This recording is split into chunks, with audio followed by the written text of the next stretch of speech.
The number one question I get asked is, what camera should I buy? So I'm making this video, which is my top 10 recommendations for cameras for film students. Now the things that we're going to be focusing on and what makes these great for film students is they're compact, lightweight, have interchangeable lenses, and produce high quality video. We're going to be starting from the cheapest all the way to the most expensive, and please note, just because a camera is more expensive does not necessarily mean it's better for you. The link to each of these cameras is down in the description below.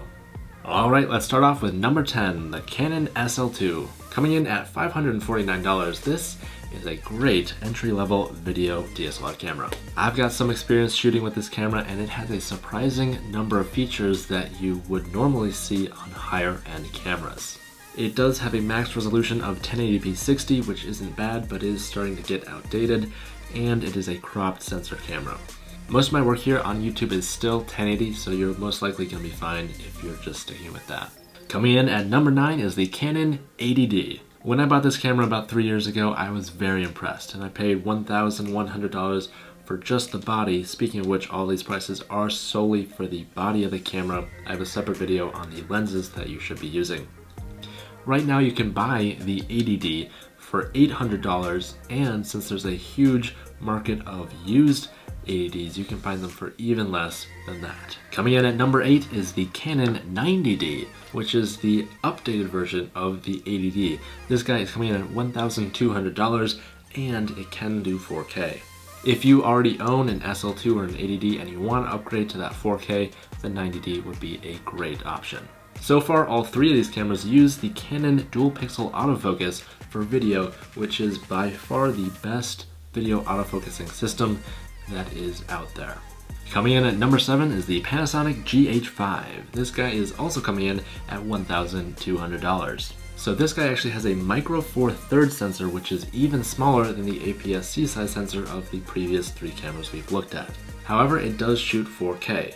If you're looking for a strictly mirrorless camera just to do video, this is a pretty good option. Battery life is so-so, especially compared to Canon, which is phenomenal for battery life.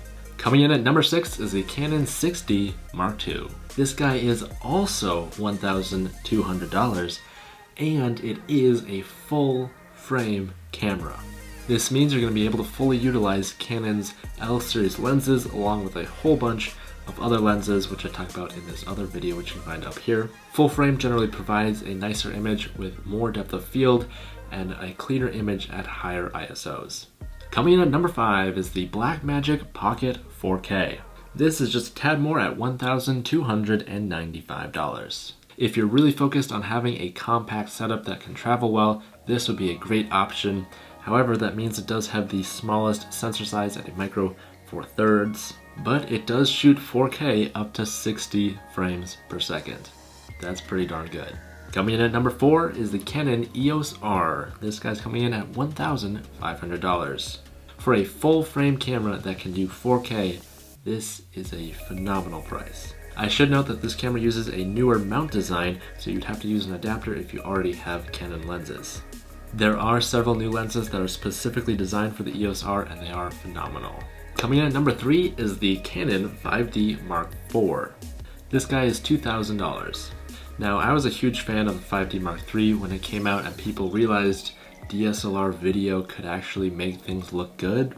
The 5D Mark IV updates that with 4K video. However, I've not been super impressed with the video I've seen from the 5D Mark IV, and if you're paying $500 more than the EOS R, I don't know if it's really worth that. Coming in at number 2 is the Sony a7R III at $2,300. This is also a full frame camera capable of shooting 4K. They say here it's got 399 autofocusing points with eye detection and zone AF, but personally, I've not been happy with the autofocus in video that I've seen of the a7R III. You're better off doing manual focus, but if you are the subject or you're not in a position where you can easily change focus, this is kind of a big deal. Also, battery life on Sony, while it has gotten significantly better, still not top of the line. And color profile, especially in skin tones, is not as good, but if you are planning to do a lot of color correction and color grading in post, Sony is a great option. Finally, the number one camera on our list here is the Canon 1DX Mark II, coming in at $5,500. Now this is where I go back to my point that the most expensive is not necessarily the best camera for you. However, 4K 60, full frame, dual pixel autofocus, incredible battery life. There's not a whole lot I can complain about it except that the size is pretty massive. The Canon 1DX Mark III is coming out in a month here and will have 4K 60 10-bit along with C-Log, which basically makes this a full-fledged cinema camera. I hope this video was helpful in pointing you in the right direction of what camera to buy, and once again the link to all of these is down in the description below. Make sure to check out my other videos where I talk about the best lenses for all these cameras along with some filmmaking tips.